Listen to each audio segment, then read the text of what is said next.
안녕하세요. 함께 말씀을 함께 나누고자 합니다. 오늘은 마태복음 17장 14절부터 21절까지 말씀, 예수님께서 귀신 들린 아이를 고치시는 장면, 그 장면에 관한 말씀을 함께 묵상해 보도록 할게요. 우선 제가 말씀을 읽어 드립니다. 함께 성경을 찾으셔도 좋을 것 같고요. 마태복음 17장 14절부터 21절. 그들이 무리에게 이르매 한 사람이 예수께 와서 꿇어 엎드려 이르되 주여 내 아들을 불쌍히 여기소서. 그가 간질로 심히 고생하여 자주 불에도 넘어지고 물에도 넘어지는지라. 내가 주의 제자들에게 데리고 왔으나 능히 고치지 못하더이다. 예수께서 대답하여 이르시되 믿음이 없고 패역한 세대여, 내가 얼마나 너희와 함께 있으며 얼마나 너희에게 참으리요. 그를 이리로 데려오라 하시니라. 이에 예수께서 꾸짖으시니 귀신이 나가고 아이가 그때부터 나으니라. 이때에 제자들이 조용히 예수께 나와 이르되 우리는 어찌하여 쫓아내지 못하였나이까. 이르시되 너희 믿음이 작은 까닭이라. 진실로 너희에게 이르노니 만일 너희에게 믿음이 겨자씨 한 알만큼만 있어도 이 산을 명하여 저리로 옮겨지라 하면 옮겨질 것이요 또 너희가 못할 것이 없으리라. 아멘. 제가 오늘 어, 저희 집 근처에 물가에 심긴 교회라고 제가 등록하고 한 2년 정도 계속 다니고 있는 교회가 있는데, 목사님께서 설교하시면서 이 본문을 가지고 설교하셨어요. 물론 말씀을 참 은혜롭게 말씀을 잘 들었습니다. 그런데 말씀을 읽다 보니까 영상이 눈이 안 좋아서 이제 가까우면, 모니터랑 가까우면 이제 눈이 찌그리게 돼요. 말씀을 읽다 보니까 매번 같은 본문을 읽어도 깨닫는 게 그때그때마다 다를 때가 많아요. 그래서 오늘은 제가 말씀을 읽으면서 좀 생각했던 부분들 함께 짧게 함께 생각해 보고자 합니다. 오늘 설교는 아니죠. 설교는 아닌데 말씀을 들으면서 막 이런 게 좀 답답한 마음이 들었어요. 내가 이 성경에서 좀 중요한 부분을 놓치고 있었구나 하는 생각들, 그 부분을 중점으로 함께 생각해 보고자 합니다. 아시는 것처럼 예수님께서 마태복음 17장에 변화산 사건이 있어요. 예수님이 제자들을 데리고 베드로, 야고보, 요한을 데리고 예수님께서 변화산에 올라가시게 되죠. 그리고 그곳에서 어, 내려오실 때에 마태복음뿐만 아니라 이 마가복음에 봐도 똑같은 본문이 있는데, 내려오실 때에 서기관들이 제자들과 함께 논쟁을 벌이게 됩니다. 근데 그 논쟁의 주제는 뭐냐면 이 귀신 들린 아이, 병든 아이를 데리고 와서 예수님의 제자들에게 낫게 해달라, 좀 고쳐달라라고 부탁을 하게 되는데, 제자들이 이 일을 못하는 거예요. 제자들이 못하니까 옆에 서 있던 서기관들이 이제 변론을 시작하죠. 서로 이제 말로 옳다, 그르다라는 것을 가지고 서로 논쟁이 나타나게 되는 거예요. 이 제자들이 지금 베드로, 야고보, 요한 이 세 명이 예수님을 따라갔으니까 나머지 9명 아닙니까? 이 9명이 그 많은 군중들, 구경 나온 거죠. 군중들과 또 그 못하는 일을 보고 이때다 싶어서 덤벼드는 이 서기관들에 둘러싸여 가지고 지금 떻게 보면은 이 고초를 당하고 있는 거예요. 아이를 고쳐달라 했는데 안 되거든요. 얼마나 난처하겠어요. 근데 그 상황을 예수님과 세 명의 제자들이 본 거죠. 그 상황입니다. 예수님과 제자들이 그 자리에 이르니까 한 사람이 이 아버지인지 누군지 모르겠어요. 근데 아버지다라고 보는 게 합당하죠. 왜냐하면 내 아들이라고 표현하고 있기 때문에 아버지랍시다. 이 한 사람이 예수께 와서 엎드려서 말하기를 주여 내 아들을 불쌍히 여기소서. 그가 간질로 심히 고생하여 자주 불에도 넘어지고 물에도 넘어지는지라. 이 간질병이 그렇지 않습니까? 저도 초등학교 때 우리 같은 반에도 간질병이 있었어요. 초등학교 2학년 때인데 갑자기 청소하다가 갑자기 넘어져 가지고 혼자서 이렇게 막 거품도 나고요. 막 어떻게 그때 어린 나이였으니까 어떻게 할지 몰랐었어요. 제가 어릴 땐 간질병이 좀 있었던 것 같아요. 그런 일들이 있었다는 거죠. 그러니까 아버지가 찾아와서 예수님한테 제자들한테 데리고 왔지만 이 제자들이 고치려고 노력했겠죠. 근데 고쳐지지 못했다는 거죠. 근데 그런 일이 있을 때에 서기관들은 이때다 싶어 가지고 제자들한테 와서 "야, 너 왜 못 고치냐? 너 예수님의 제자잖아. 예수님은 다 고치고 다니더니 너는 왜 못 고치냐? 못 고치냐?" 하고 공격을 하고 있는 겁니다. 17절에 보시면 예수께서 대답하여 이르시되 "믿음이 없고 배역한 세대여"라고 말을 해요. 이 세대여라는 단어가 예 저의 궁금증을 만든 거죠. 믿음이 없고 배역한 제자들아, 혹은 믿음이 없고 배역한 너희야, 이게 아니라 한 세대를 통틀어 버렸어요. 이 세대라고 그러면 뭐 우리 같으면 한 세대를 30년 이렇게 보지 않습니까? 뭐 중년, 뭐 노년 이렇게 보는데, 근데 그게 아니라 여기서 말하는 세대는 그 제너레이션, 그 전체를 말하고 있는, 여기 지금 살고 있는 예수님 앞에 있는 모든 사람을 말하고 있는 거예요. 믿음이 없고 배역한 세대여, 너희 모두를 지칭하고 있는 거죠. 제자들뿐만 아니라 서기관들, 또 그 옆에서 구경하고 있는 군중들까지도 내가 너희와 얼마나 함께 있으며 또 얼마나 너희에게 참으리요 라고 말합니다. 참으리요. 예수님이 화가 나신 거예요. 마음에 분이 나타나신 거죠.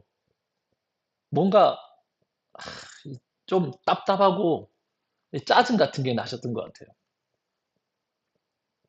속상한 거죠.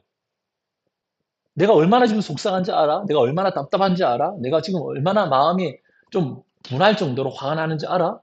내가 어느 때까지 너희와 함께 있고 언제까지 내가 너희에게 참아야겠냐 도대체. 이 전 세대를 향해서 하시는 말씀이에요. 제가 영어 성경을 봤는데요. 영어 성경 NIV 성경을, 제 성경이 이제 반은 한글 반은 영어인데 그 영어 성경을 보니까 이렇게 써 있어요. How long shall I put up with you? How long, 얼마나 오래 shall I put up with you? 너를 참아야겠느냐? 언제까지 너희를 내가 참아야 하냐? 언제까지 참아줄까 도대체? 그 얘기입니다. 와, 예수님께서 얼마나 답답하셨으면 얼마나 내가 너희한테 참아줘야 돼? 이제 그렇게 말씀하시는 거죠. 그 말씀 속에서 이게 과거의 일이 어떤 한 사건의 일이 아니라 지금 우리의 일이라는 걸 제가 좀 생각해 보게 된 거죠. 얼마나 믿음이 없고 배역한 세대냐.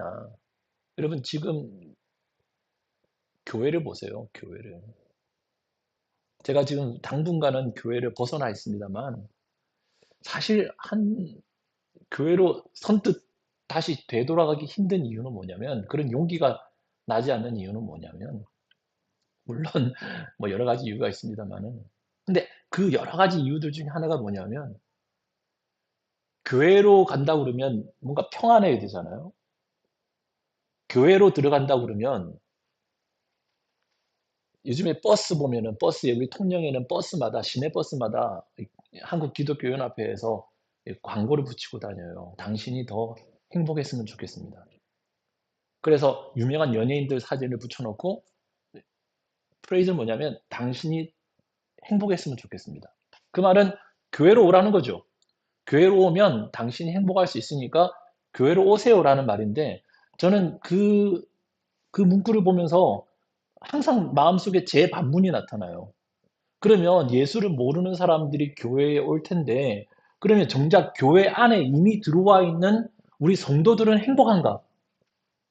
여러분들 어때요? 행복하십니까? 물론 우리는 행복하죠. 원론적으로 행복하죠. 그러나 교회에 있는 어떤 삶이, 성도 간의 교제, 어떤 목사님과의 관계, 성도들과의 관계, 또 신앙생활해 나가면서 말씀을 들으면서 기도하면서 그런 모습 속에서 정말 행복이라는 것을 경험하고 있는가? 그렇다면 그 사람은 정말 잘 신앙생활하고 있는 거예요. 그런데 모르겠습니다. 제가 약간 비판적이고 비관적일 수 있는데 그렇지 못한 경우를 많이 본다는 거죠. 정말 행복한가? 정말 우리가 예수 안에 있는가? 교회 안에 있다고 하면서 정작 우리는 그저 예배당 안에 있을 뿐 예수 그리스도의 가르침을 따르고 순종하고 있는가? 어쩌면 오늘 본문에 등장하는 제자들처럼 이 제자들이 3 년을 예수님을 따르잖아요. 그런데 예수님을 따라왔던 이 제자들이 아직까지도 예수님한테 그 소리를 듣잖아요. "야 내가 너희와 언제까지 함께하며 언제까지 너희를 참아 줘야 되냐." 뿐만 아니라 서기관들 있잖아요. 서기관들은 성경을 이 구약에 있는 율법들을 연구하고 읽고 그대로 살려고 그러니까 변론하고 읊조리고 묵상하는 그런 사람들인데 모르겠습니다. 나이가 30이면 30년을 성경을 읽은 거예요. 저는 나이가 올해 50이 다 됐으니까 50년을 교회 안에서 살고 50년 가까이 성경을 듣고 배운 사람이 바로 서기관들이에요. 근데 예수님이 그 서기관들을 향해서 하시는 말씀이 뭐냐면 "야 내가 언제까지 너희와 함께 있고 얼마나 너희를 참아 줘야 되냐." 그 옆에 있는 유대인들 아닙니까? 전부 유대인들이에요. 물론 이방인들도 함께 있었겠지만은 이방인들의 모습은 극소수일 겁니다. 유대인들이에요. 유대인들. 그 유대인들에게 예수님께서 하시는 말씀이 뭡니까? "내가 언제까지 너희와 함께 있고 얼마나 너희를 참아야 되냐." 진짜 답답한 일이에요. 여러분들의 믿음이 하나님 보시기에 예수님 보시기에 온전할 수 있기를 간절히 바랍니다. 그런데 저도 제 스스로 하나님 앞에 예수님 앞에 내놓으면요. 제 믿음이 오늘 본문에 등장하는 이 겨자씨 하나만 할까? 겨자씨 하나만 할까? 하는 생각을 해 봐요. 그럼 예수님께서 무엇을 보고 제자들에게 그렇게 말씀하시잖아요. 군중들에게 "믿음이 없고 패역하다." 그럼 믿음이라는 게 뭐냐? 지금 한 아버지가 와서 아들을 놓고 "고쳐 달라. 이 간질을 낫게 해 달라." 했는데 제자들이 낫게 하지 못했어요. 그러면 그 간질병 아이를 낫게 하지 못한 게 믿음이 없는 것인가? 그럼 여러분들한테 여쭤볼게요. 여러분들은 여러분 앞에 누군가가 간질병 걸린 아이를 앉혀 놓고 "장로님, 권사님, 집사님 이 아이를 좀 낫게 해 주세요." 장로님 교회에서 얼마나 오래 계셨습니까? 예수님 얼마나 말씀 잘 들었습니까? 권사님 얼마나 기도 많이 하셨어요? 그러니까 제발 좀 이 아이를 낫게 해주세요. 그러면 여러분들 중에 이 아이를 자신 있게 낫게 하실 분 있어요? 있으세요? 기도는 할 수 있을 거예요. 물론 제자들도 기도했을 겁니다. 그렇지 않겠어요? 그러면 같은 이 시대상으로 우리가 들어간다면 여러분들이 그 자리에 있던 제자라면 여러분들은 과연 이 아이를 낫게 할 수 있었을까? 저는 못했을 것 같아요. 믿음이 없나요? 저는 못했을 것 같아요. 그럼 믿음이 있다 없다는 병든 사람을 고칠 수 있느냐 없느냐입니까? 만약 그런 식으로 따진다면 우리나라에 과연 예수 믿는 사람이 이렇게 많은데 이 많은 믿는 사람들이 다 병든 자를 고칠 수 있다면 요즘에 의사 뭐 파업하고 이런 거 다 필요 없어요. 예수 믿는 사람한테 데리고 가서 "믿음 있죠?" "아 믿음 있습니다." 낫게 해주세요. 당장 나을 거예요. 그게 믿음의 유무를 판별할 수 있는 기준이라면. 여기서 "믿음이 없다."라고 말하잖아요. 또 20절에는 "믿음이 적은 자여"라고 말하지 않습니까? "겨자씨만한 믿음이라도 있어라"라고 말하지 않습니까? 그러면 그게 뭐냐는 거죠. 믿음이 있다 없다는. 적어도 마태복음을 쭉 읽다 보면 예수님께서 "믿음이 적은 자여, 믿음이 적은 자여"라고 몇 번 말씀하세요, 제자들한테. 그리고 그 믿음이 작다라는 말의 뜻은 우리가 예수님을 믿어요, 안 믿어요, 하나님을 믿어요, 안 믿어요의 의미 정도가 아니라 그건 초보적인 수준이잖아요. 근데 이 마태복음 아닙니까? 이 마태복음에 있는 유대인들에게 믿음이 있다 없다, 믿음이 크다 작다의 그 정도는 뭐냐면 예수가 하나님이신 줄 깨닫느냐, 깨달음의 정도예요. 깨달음의 정도. 그 예수를 누구라고 하느냐, 너희는 예수를 누구라고 하느냐. 한 번은 마태복음 8장에 보면은 예수님께서 제자들하고 어디를 가십니다. 그런데 제자들이 빵을 준비하지 않았어요. 예수님께서 그때 이 빵을 준비하지 않은 제자들을 향해서 야, 너희들은 유대인의 누룩을 담지 않아라. 서기관들의 누룩을 담지 않도록 해라. 어? 예수님께서 갑자기 누룩 얘기를 하시네? 아, 맞다. 우리가 빵을 안 갖고 왔네? 야, 우리 빵 안 밥을 어떻게 먹지? 그러니 예수님께서 하신 말씀이 야, 이 믿음이 적은 자들아. 여기서 지금 빵 걱정하고 있냐? 내가 5천 명을 먹이고 8천 명을 먹인 거 못 봤어? 너희들은 왜 이렇게 깨닫지 못하니? 내가 여기 있잖아. 믿음이 적은 자들아. 나는 지금 그 누룩이, 그 빵 누룩이 아니라 유대인들의 이 잘못된 행동들, 잘못된 이런, 뭐죠? 잘못된 의식들, 생각들, 그것 따르면 안 된다는 거죠. 그 전통을 따르지 마라. 그거 말하는 건데, 너 도대체 무슨 생각하는 거야? 도대체 지금 생각이 있어? 왜 이렇게 깨닫지 못하니? 제자들을 데리고 배를 타고 가십니다. 근데 풍랑이 일었어요, 풍랑이. 제자들이 막 두려워 떨죠. 그때 제자들에게 예수님이 하시는 말씀이 뭐냐면, 믿음이 적은 자야. 야, 믿음이 적은 자들아. 야, 내가 여기 있는데 지금 뭘 걱정하는 거야? 바람과 바다를 꾸짖어서 잔잔케 하시죠. 제자들은, 와, 예수님이 과연 누구시기에 바람과 바다도 순종하지? 믿음이 적다는 건 뭐냐면, 적어도 이 마태복음 속에서 그런 것 같아요. 마태가 이 마태복음을 기록하면서 유대인들을 위한 편지로 마태복음을 기록했는데, 마태가 유대인들을 위한 편지로 이 마태복음을 기록할 때에는 믿음이 적은 사람들은 유대인들이었어요. 서기관들이었어요. 바리새인들이었어요. 오랫동안 하나님을 알고 말씀을 가까이 하고 말씀 속에 살면서도 전혀 하나님 뜻대로 살지 않는 그 사람들. 그 사람들을 향해서 야, 너희는 믿음이 너무 내가 이 배역한 세대, 믿음이 없고 배역한 세대요. 내가 언제까지 너희와 함께하고 언제까지 내가 너희를 참아줄까? 답답다, 답답다.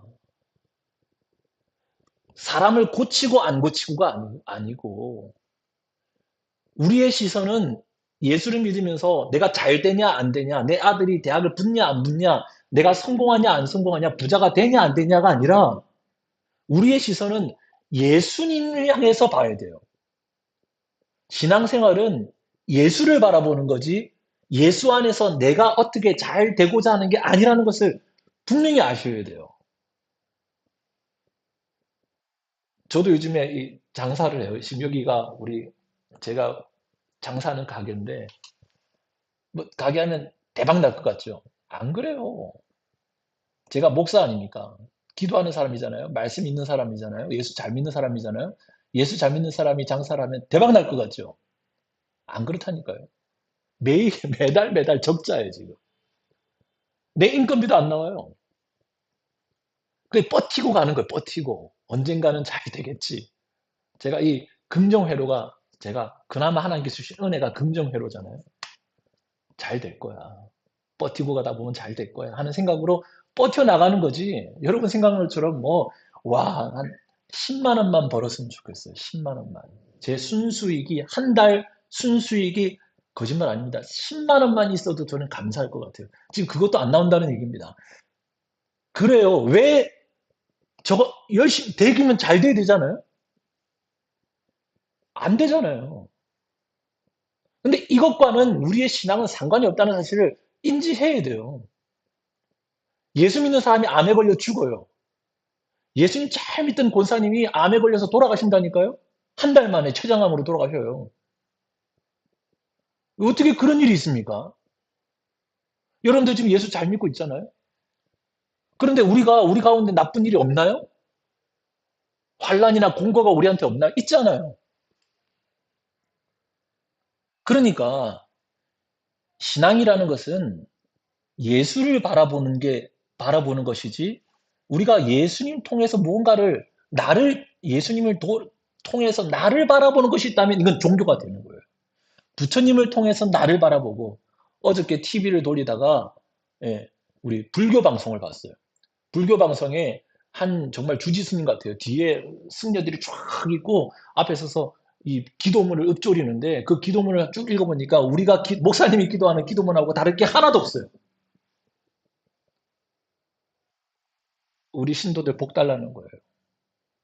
여기 부처님께 공양 드린 사람 무슨 공양 무슨 공양 무슨 공양 무슨 기도 무슨 기도 무슨 기도 무슨 기도 드린 사람들 와 얼마나 섬세한지 몰라요. 그걸 쫙 나열하면서 그들에게 복을 주옵소서 하면서 똑똑똑똑 이러는데 그걸 교회에서 한다고 그러면 목사님이 한다면 정말 기도 잘하시는 목사님이 기도해요. 우리가 또 아멘 하면서 아멘 아멘 하면서 받을 거예요. 제가 무슨 말씀을 드리냐면 예수님께서 지금 답답해 하신다는 거죠. 나의 신앙의 모습을 보고 여러분들은 나보다 나을 거니까. 제가 오늘 말씀을 들으면서 느꼈던 게 그거예요. 예수님께서 얼마나 나를 보고 답답해 하실까. 내가 얼마나 너와 함께 있으며 얼마나 너를 찾는가. 그래서 제가 오늘 이 영상을 튼 거예요. 가만히 있을 수가 없다. 내가 이렇게 가만히 있으면 안 된다. 생각을 많이 했던 일인데 이렇게라도 내가 뭔가 해야 된다. 물론 여러분 제가 목사의 집을 내려놓은 게 아닙니다. 오늘도 아침에 제가 아는 교회 가서 주일학교를 지금 1년이 넘도록 주일학교를 담당해서 아이들에게 말씀을 전하고 있어요. 주일학교 아이들도요, 말씀 듣다가 울어요. 말씀을, 말씀을 전하니까 6학년 아이였는데 이번에 졸업했어요. 말씀을 듣다가 눈물을 훔치더라고.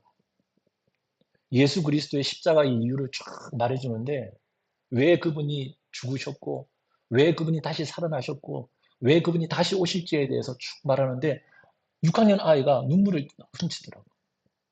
아, 저도 감사했어요. 여러분, 주님께서 여러분을 얼마나 참아줘야 됩니까? 여러분, 우리 신앙생활 다시 돌아오십시다. 우리 신앙생활 다시 돌아봐야 돼요. 그리고 당장이라도 여러분 스스로를 점검하시고 회개할 거 회개하셔야 돼요. 하나님, 제가 목이 곧았습니다. 주님, 제 입이 이게 방정입니다. 하나님, 제 손이 잘못했습니다. 제 다리가 잘못했습니다. 제 눈이 음란했습니다. 주님 용서해 주십시오. 정말 주님이 원하시는 그 제자의 모습이 내게 나타나야 되는데 주님께서 내게 바라시는 그 제자의 모습이 나타나야 되는데 죽음이라도 따라가서 옛날에 우리 믿음의 선진들처럼 활활 타는 그 불에서도 예수를 향한 소망을 가지고 주를 부인하지 않는 그 믿음이 내게 나타나야 되는데 히브리서 11장에 나타나는 것처럼 눈에 보이진 않지만 오직 믿음 때문에 믿음으로 말미암아 여기 있는 이 본향은 내 본향이 아니다. 이 세상은 내가 살 내 본향이 아니다. 눈에 보이진 않지만 저기 있는 저곳이 내가 갈 본향이다. 그 사람들이 그런 믿음이 우리 가운데서 나타나야 되는데 우리는 항상 나만 바라보고 있어요. 교회 가서도 인정받고 싶고 교회 가서도 사랑받고 싶고 교회 가서도 대우받고 싶고 언제까지 부드러운 음식만 먹어야 됩니까? 언제까지 이게 북돋아주는 아유 잘합니다 잘합니다 조금만 마음에 안 들어도 택 그러면 안 되잖아요. 주님 제가 부족합니다. 주님 제가 요 모양입니다. 주여 도와주십시오. 제자들이요 예수님 돌아가실 때까지 십자가에 돌아가실 때까지 변화되지 못해요. 그런데 예수님 돌아가시고 40일이 지나고 오순절 때 성령이 임하시니까 제자들이 변화되죠. 베드로가 변화되고요. 제자들이 변화되고요. 나중에는 매를 맞으면서도 내가 주를 위해서 이 복음 때문에 매 맞는 것, 복음 때문에 고난을 당하는 것, 와, 내가 드디어 이런 사람이 됐구나. 기뻐하고 즐거워하는 모습 우리 봤지 않습니까? 거기는 자기가 없어요. 내가 없어요. 오직 주님, 주님의 말씀, 주의 말씀을 위한 이 복음 증거의 사역, 교회, 주의 몸된 교회, 내 사랑하는 성도, 그러니까 자기 곳간을 열어 가지고 오는 성도들, 알지도 못하는 성도들에게 내어 주고, 예수님께서 마태복음에 또 보면 뭐라 합니까? 아, 기억이 안 나네.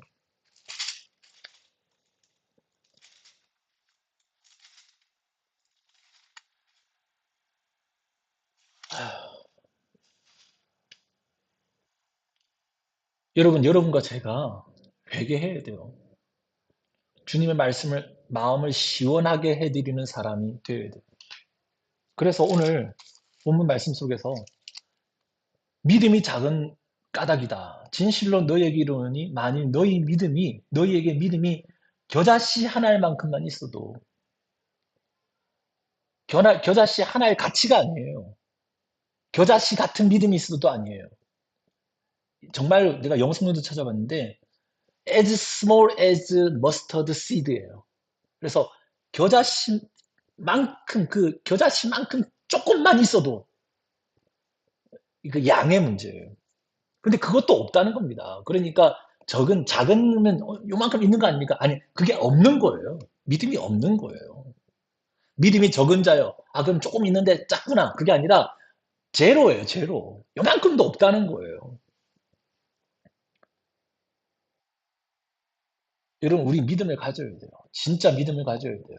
믿지 않는 사람들에게 믿으세요 하는 것과 믿는 사람에게 믿으십시오 하는 말은 전혀 다른 의미잖아요. 여러분과 제가 믿어야 돼요. 예수님 믿고 살아야 돼요. 노아가, 하나님께서 왜 노아 한 사람을 건져서 방주를 짓게 합니까? 완전한 사람이었고 의로운 자였어요. 하나님과 동행하는 사람이었다라고 표현하고 있어요. 그게 믿음이에요. 하나님과 동행하세요. 부디 여러분, 이제 더 이상 우리가 예수님께 이런 말 안 들었으면 좋겠어요. 내가 얼마나 너희와 함께 있고 내가 너희를 얼마나 참으리요. 상철아, 내가 니를 얼마나 더 참아줘야 되냐. 내가 얼마나 너와 함께 있을 것 같으니. 촉박해. 시간이 없어. 때가 다가오고 있는데 근데 왜 이렇게 깨닫지 못하니, 알지 못하니. 그 촉박함을 깨달아야 되고 예수님의 그 답답한 심정도 우리가 깨달아서 그만 우리가 헤아릴 수 있어야 돼요. 부디 그러기를 간절히 바랍니다. 여기까지. 감사합니다.